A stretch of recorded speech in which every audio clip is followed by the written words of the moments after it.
E gostaria de chamar agora o Rodrigo Borges, que é da equipe do XBR, também é da nossa equipe, e ele vai fazer uma apresentação justamente sobre o sistema automatizado das quarentenas do XBR, sobre o qual eu comentei com vocês agora há pouco. Pode vir, Rodrigo.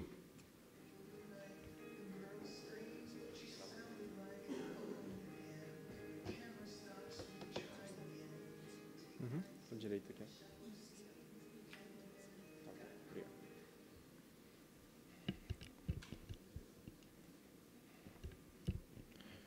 Bom dia a todos.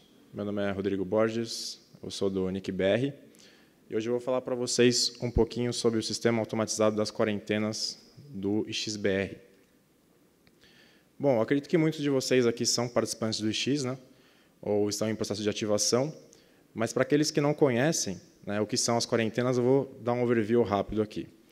As quarentenas, basicamente, são os ambientes, né, ou redes isoladas do XBR, isoladas da rede de produção, que servem para validar as configurações do participante que está entrando na rede e verificar questões como transporte ou configurações e até mesmo equipamento do participante, para evitar problemas quando a gente for colocar o participante em produção.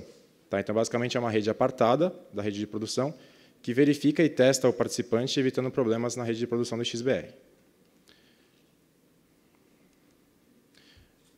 Antigamente, né, antes da automatização do sistema de quarentenas, esses testes relativos ao participante eram efetuados manualmente. Né? Então, basicamente, o analista do XBR acessava uma quarentena, né, os ambientes virtualizados, simulando a rede de produção do XBR, que são os route servers e o Looking Glass, por exemplo, e executava testes manualmente, ou seja, executava configurações e comandos de forma manual ou até utilizando alguns scripts já automatizados. Só que isso demandava muito trabalho e demandava uma realização de um resumo por parte do analista para informar o participante do X aqueles problemas, né? E que o participante pudesse efetuar essas correções. E então, devido a esse trabalho extenso, né, e esse atraso para ter uma resposta em relação ao resultado, a gente decidiu automatizar o sistema de quarentenas. Tá? Então, basicamente, a gente automatizou para possibilitar dar um feedback mais rápido ao participante. Por quê? Uma vez que o participante solicitasse um teste via chamado, via interação, né, via uma mensagem, o analista do X realizava aqueles testes e informava para o participante aqueles problemas que deveriam ser corrigidos. Só que, então, após as correções por parte do participante, quando o participante solicitasse mais um teste ao analista, podia demorar até 1, 2, quem sabe 3 dias, dependendo da fila de atendimento do chamado. Por quê?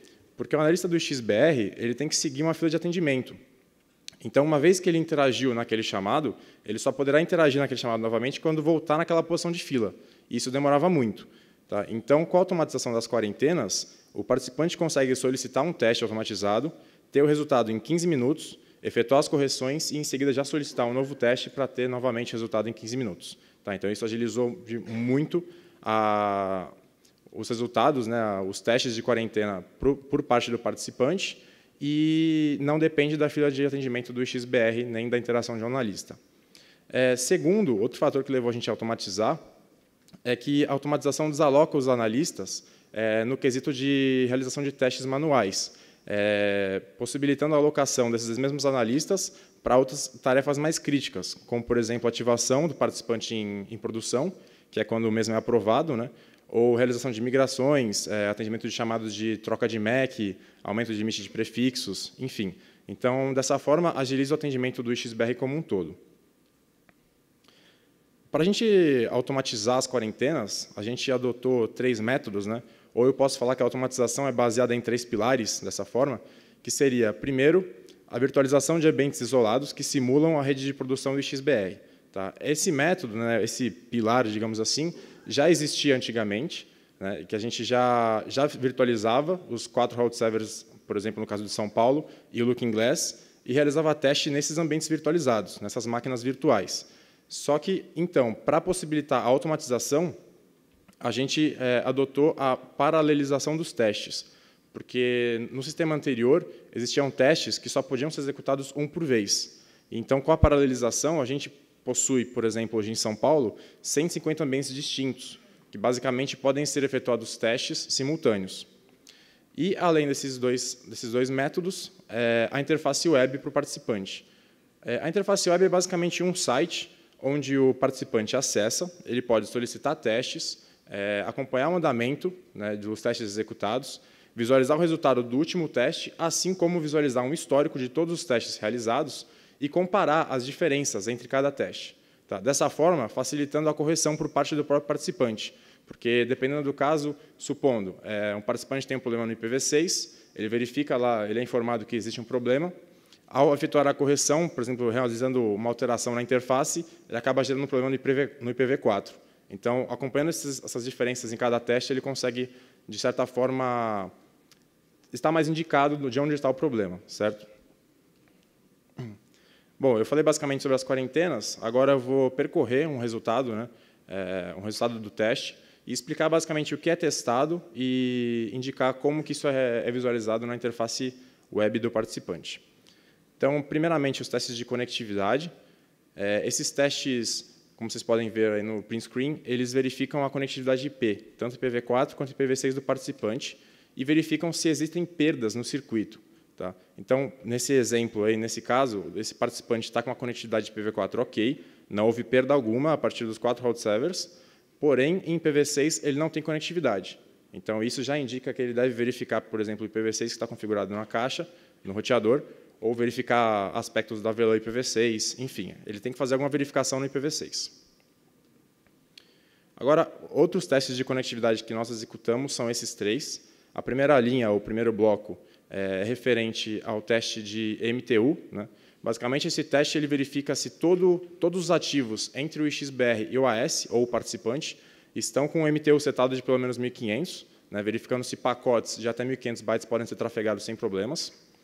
O segundo, verifica se o roteador do participante está com o proxy ARP habilitado, que pode gerar problemas na rede de produção do X. E, por fim, o teste de MAC. Eu vou dar um overview rápido sobre o teste de MAC, porque muitos participantes ficam meio com dúvidas sobre o que esse teste de MAC representa. A rede o XBR hoje é uma rede camada 2, né?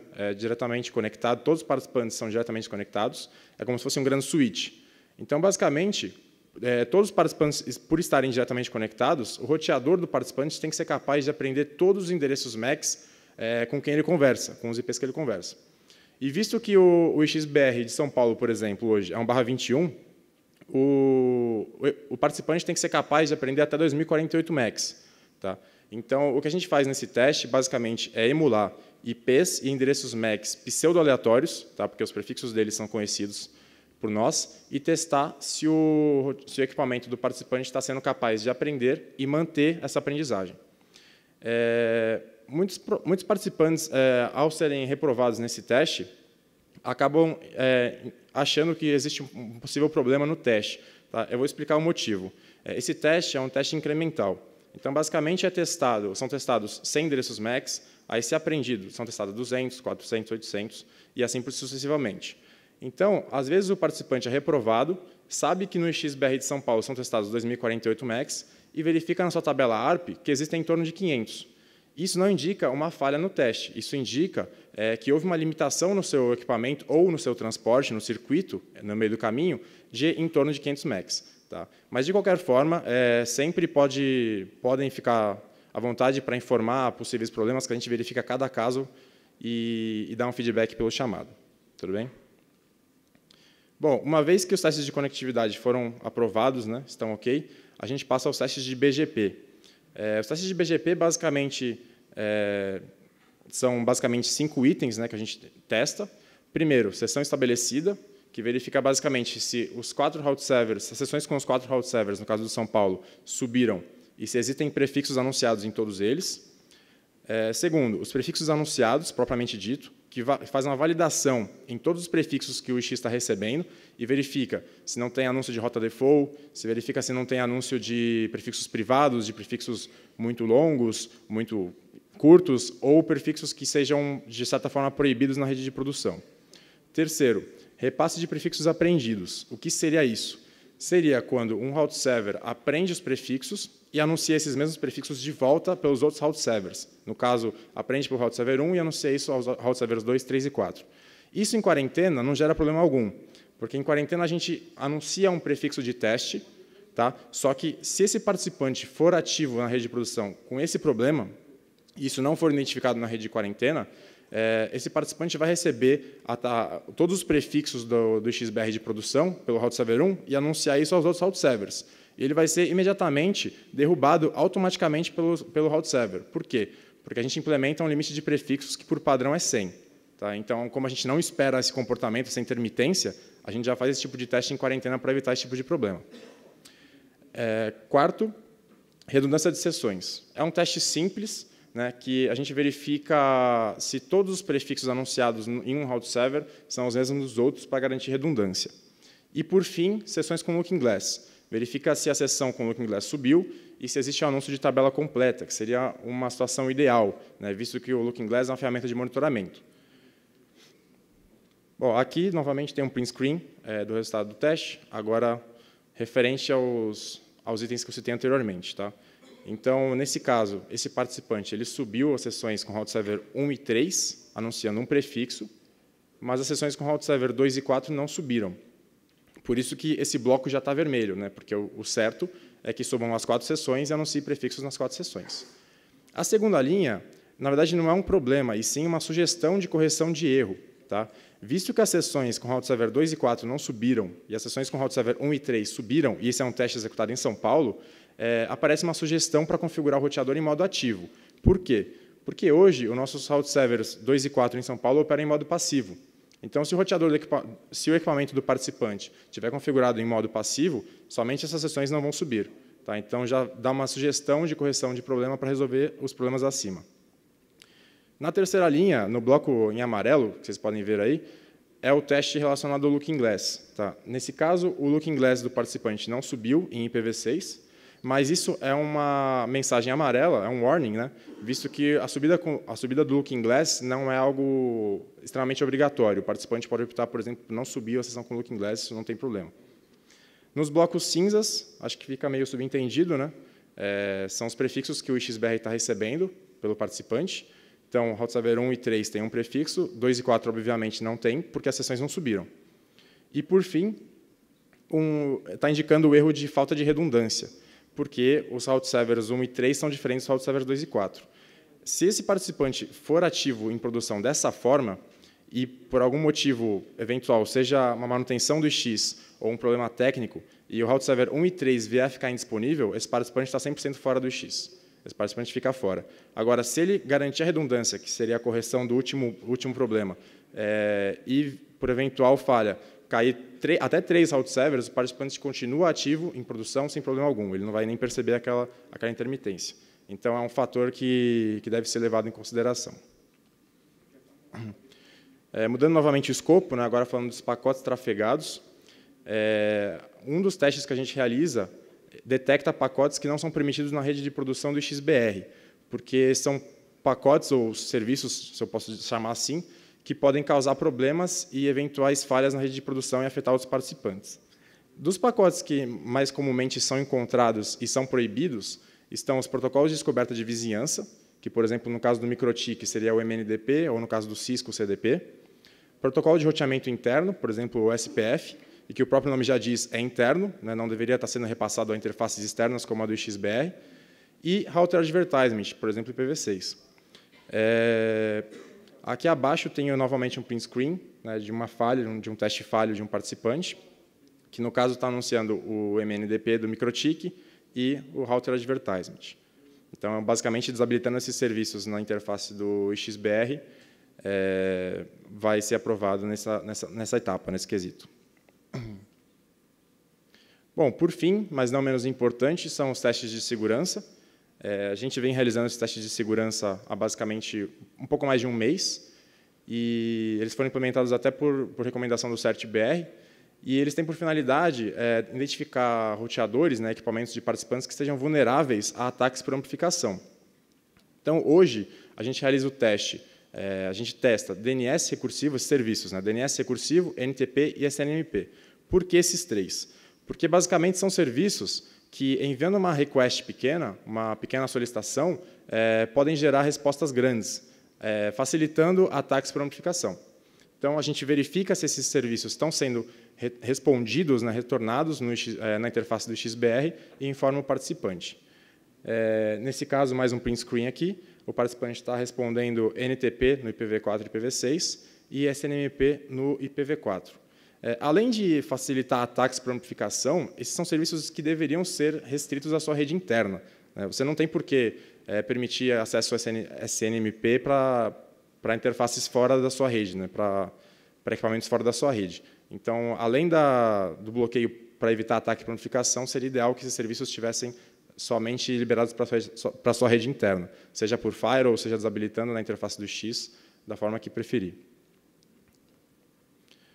Bom, para finalizar, um overview aqui, um resumo, né, do que a gente implementou. A gente implementou as quarentenas automatizadas em São Paulo desde o dia 26 de agosto, e a gente vem realizando mudanças, melhoramentos, correções de erros, bug fixes, e ele vem se mostrado bem estável. Tá? Por mais que a gente tenha identificado alguns problemas recentemente, o sistema vem se mostrado bem estável, tem funcionado muito bem e tem sido aprovado pelos participantes. Então, devido a isso, a gente também implementou no Rio de Janeiro, desde o dia 28 de novembro, né, está operando no Rio de Janeiro. Os participantes lá já recebem URL, já conseguem fazer os testes automatizados. E a gente tem como meta aí, implementar nos próximos meses em Campina Grande e Fortaleza. Essas localidades são escolhidas baseadas no número de chamados abertos por mês e no número de quarentenas alocadas simultaneamente. Tá? Mas é importante citar que a gente tem interesse em automatizar todas as localidades que o XBR opera hoje. Bom, eu espero que tenha conseguido mostrar um pouco o que são as quarentenas automatizadas, o que os testes testam. E eu fico à disposição de vocês para, se tiverem alguma questão, alguma crítica, algum elogio, tanto agora quanto depois nos breaks, nos intervalos, podem me procurar, fiquem à vontade para resolver qualquer esclarecimento. Tá ok? Muito obrigado e um ótimo dia a todos.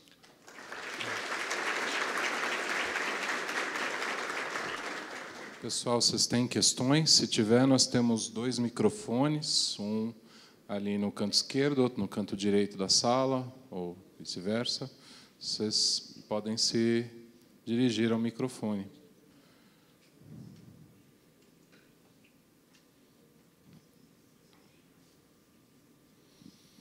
Eu pergunto, então, Rodrigo, qual que é o problema mais comum que os participantes têm nas quarentenas? Bom, acredito que o problema mais comum hoje, né, os problemas com o teste de MAC mesmo, porque o teste de MAC, o problema no teste de MAC pode ser causado tanto pelo transporte quanto pelo equipamento do participante.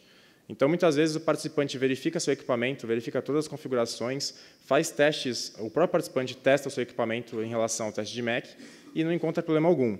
Mas, na verdade, essa limitação pode estar no transporte, no caminho entre o participante e o XBR.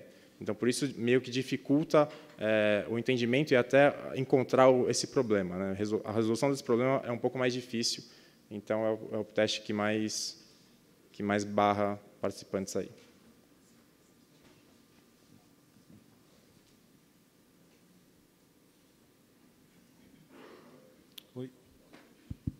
Oi, Rodrigo. Não, só para aproveitar também, se você já tem tempo, assim, quanto melhorou o tempo de ativação dos participantes usando o novo sistema de quarentena? Certo. Esse dado exato eu não consigo te passar, eu não sei se o Moreiras consegue, mas, basicamente, hoje, a etapa de quarentena depende somente, exclusivamente do participante. Tá? Porque, como eu já tinha citado, anteriormente dependia da interação do analista. Uma vez que o participante solicitava ao analista um teste, o analista executava e retornava pelo chamado o que tinha que ser corrigido. Tá? Mas, então, se as correções fossem executadas e fosse solicitado um novo teste, somente após a volta daquela posição na fila seria retornado um novo teste. Então, hoje, se o participante quiser pegar um dia para resolver todos os problemas, a cada teste, 15 minutos, ele consegue resolver. A gente divulgou há algum tempo que a gente estava tentando manter prazos entre interações com os participantes, justamente por conta da necessidade do participante fazer correções quando tem problemas. É difícil para a gente dar um prazo fechado de a ativação vai demorar 30 dias, a ativação vai demorar 40 dias, mas a gente consegue medir e dar um prazo dizendo, olha, o analista, no máximo, vai demorar X dias para responder, para interagir com você depois de você fazer qualquer coisa no seu chamado, né? E o que acontecia antes na quarentena era que a gente fazia o teste, reportava o participante, às vezes o participante não via no mesmo dia, via lá no dia seguinte ou 2 dias depois, aí ele ia corrigir, aí o analista só ia ver aquilo lá 3 ou 4 dias depois, fazer um novo teste, reportava de novo, o participante ia ver 1, 2 dias depois, e a coisa se arrastava, né?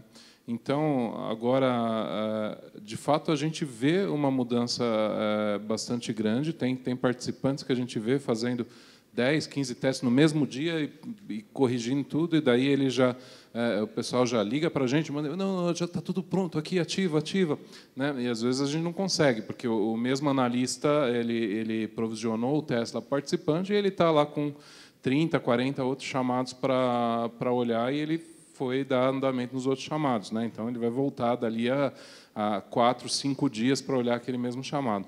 Mas a gente percebe uma mudança bastante grande, mas eu não sei dizer números ainda. Ibirissol? Bom dia, Ibirissol, do ponto de presidente da Rede Nacional de Pesquisa na Bahia. Bom dia. Fiquei com a dúvida, Rodrigo, em relação... O que vocês estão pensando em relação à estabilidade, tanto da conectividade dos participantes, como das sessões, se vocês estão pensando nisso na quarentena, por exemplo. Uma coisa que acontece muito lá, a pessoa entrar, só que o transporte dela no PTT na quarentena oscila muito, cai muito, aí a gente acaba tentando promover, né, fazer com que ele tente resolver isso com o transporte, antes até da gente passar ele para um ambiente de produção. Claro que esses outros parâmetros ele pode ter passado, mas em relação à estabilidade, isso pode gerar chamado para a gente de verificação de conectividade, esse tipo de coisa. Aí eu queria saber se vocês estão pensando nisso na quarentena ou posterior aos testes. Certo. Em relação à estabilidade, a gente faz os testes de conectividade, né, que são, em cada route server são basicamente 25 testes de ping espalhados, né? Então a gente procura verificar problemas de conectividade tanto na perda de pacotes quanto no teste de MAC e fazer essa verificação. Agora, eu não sei, acredito, após manter essa estabilidade em produção, eu acho que seria um item meio difícil de ser testado. Eu não sei se alguém tem alguma ideia de como seria feito, assim, após a ativação, né? Quando o link está estressado, por exemplo. Não? O pessoal de engenharia tem alguns monitoramentos que são feitos quando o participante está em produção que visam resolver isso. Se o participante apresenta problemas de instabilidade no link, a gente acaba voltando ele para a quarentena durante o processo de atendimento aí da ocorrência, né, até tentar que a coisa se resolva, né? Então, existe. Justamente por esse aspecto, porque gera, pelo que eu vi, a mudança de um ambiente para o outro é manual, não é isso? Ainda. Sim. Então, você passa ele para a produção e depois você tem que voltar ele de novo para a quarentena por causa de um problema de oscilação, às vezes pode ser trabalhoso. Então, assim, para evitar, talvez, fazer os mesmos testes por um período maior na quarentena, não sei se vocês já chegaram a pensar nisso. Sei lá, 24 horas de estabilidade de conexão no mínimo. Alguma coisa que parametrizasse, né, para todo mundo seguir esse modelo. Na verdade, é um pouco difícil fazer esse tipo de teste, porque quando o participante está em quarentena, não tem aquele tráfego que tem na rede de produção do X, né? Então, muitos participantes acabam tendo problema de estabilidade no link mesmo, justamente quando vai para a produção. Então, é um protocolo nosso, sempre que a gente coloca o participante em produção, a gente faz alguns testes, como ping de 1000, enfim, a gente faz alguns testes para verificar se aquela sessão está estável ou não. Ali, já detectando um problema, o participante já volta para a quarentena para realizar correções e verificar mais a fundo. Tá bom. O Alexandre estava no microfone ali, tinha alguma pergunta remota? Não sei mais onde o Alexandre está, mas... vai ser a última sua, tá bom? Porque estamos com o tempo adiantado já. Oi. O Ellison, do nosso chat, ele fez a seguinte pergunta. Como funcionará este padrão para a troca de portas, roteadores ou qualquer manutenção de device? E uma segunda pergunta, né? E qual que seria o prazo desse novo sistema? Bom, para a troca de roteador, enfim, trocas que exijam migração, né, que caracterizam a migração, o procedimento é o mesmo. Tá? O participante entra, volta para a quarentena, né, para fazer aquela migração, os testes são executados. Se o participante for aprovado, que é o que se espera, né, visto que o participante já estava em produção, ele é retornado rapidamente para a rede de produção novamente, do XBR. Tá? E se não, caso negativo, ele permanece em quarentena até que aquilo seja resolvido. Quanto aos prazos, será referente aos prazos de ativação das outras localidades? Seria isso? Não, eu acho que é em relação à troca de portas e demais atividades que ele tinha perguntado. Porque, com base, se esse sistema vai ser usado para esse contexto, né, de troca de portas e diversos equipamentos, né?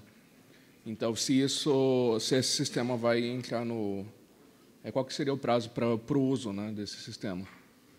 Tá, como eu citei, né, o prazo desse sistema depende somente e exclusivamente do participante, da aprovação do participante e das suas correções.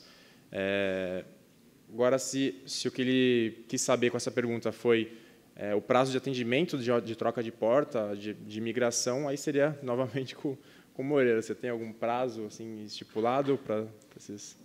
Que coisa, Rodrigo. Eu estou aqui só de cicerone aqui da apresentação. Não estou no meu papel de gerente aqui agora. Porque são prazos de atendimento de chamados, então eu não vou saber de passar essa data específica. Seria mais sobre a quarentena que eu posso passar informações. Olha, sinceramente, não me lembro de cabeça o prazo que a gente divulga no... Você lembra aí, Luciano, do quanto que é que a gente...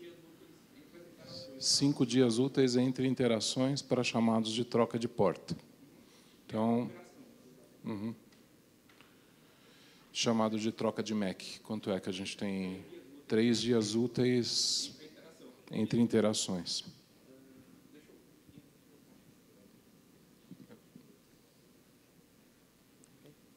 Pode fazer a pergunta, enquanto depois o Lucenildo ele vai fazer um comentário sobre os prazos ali. Meu nome é Jean, sou do POP Paraná, da RNP.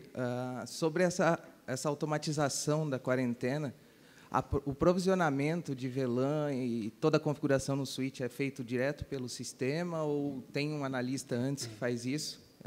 E dentro das próximas localidades, se vocês têm alguma previsão para os PTTs que não são gerenciados pelo NIC, pelos POPs, também para a gente auxiliar na implantação disso aí? Certo. As quarentenas, a alocação de recursos numéricos na IP e VLAN, assim como a configuração da rede, é feita hoje pelos analistas. Tá? Basicamente, a gente faz a configuração da rede, a gente testa a conectividade IP manualmente ainda, via ping, basicamente, para validar se a configuração feita está ok, e então a gente aloca o participante no sistema de quarentenas e passa o link para que ele possa ser testado. Tá? A gente até tem a intenção de automatizar a alocação, como ele citou, e até automatizar a configuração da rede, tá? Mas não para esse momento, talvez um pouco mais para frente. E a segunda pergunta foi sobre... As próximas implantações, né, que você comentou ali, que são outras localidades que são gerenciadas pelo NIC mesmo, né? Para Curitiba ou Londrina, que é onde a gente gerencia, se vocês têm alguma previsão, algo que a gente possa ajudar para implantar isso mais rápido também. Certo. A gente até andou conversando sobre isso, né? Porque hoje nosso sistema automatizado, ele basicamente são algumas máquinas virtuais. Então a gente poderia pegar essas máquinas virtuais que são genéricas, né, para as localidades, já são genéricas hoje, e repassar para vocês, repassar para os PTTs, para os XBR, que não são administrados pelo NIC. Tá? Seria mais, basicamente, sentar para conversar e ver como é que isso seria feito. Lucenildo, o Júlio, amanhã, na apresentação dele, ele vai falar alguma coisa sobre prazo, certo? Não? Mais ou menos. Não, era só um rápido comentário. Né? Basicamente é o seguinte, para chamados de ativação, porta e migração, os prazos são de 5 dias úteis entre interações. Exatamente o que o Moreira já explicou. Para chamado de MEC, VLAN, ou o antigo chamado de prefixo, né, que, de fato, só se você realmente precisar, algo além do atual limite, são de 3 dias úteis entre interações. Né? Basicamente é isso, a gente envia isso nas mensagens e avisa. Justamente pelo fato de cada analista ter sua fila lá em round robin. Né? Então, ele interage, num prazo máximo de 3 dias úteis, ele vai interagir novamente. Tudo bem? Então, obrigado, Rodrigo. Uma salva de palmas, por favor, para o Rodrigo.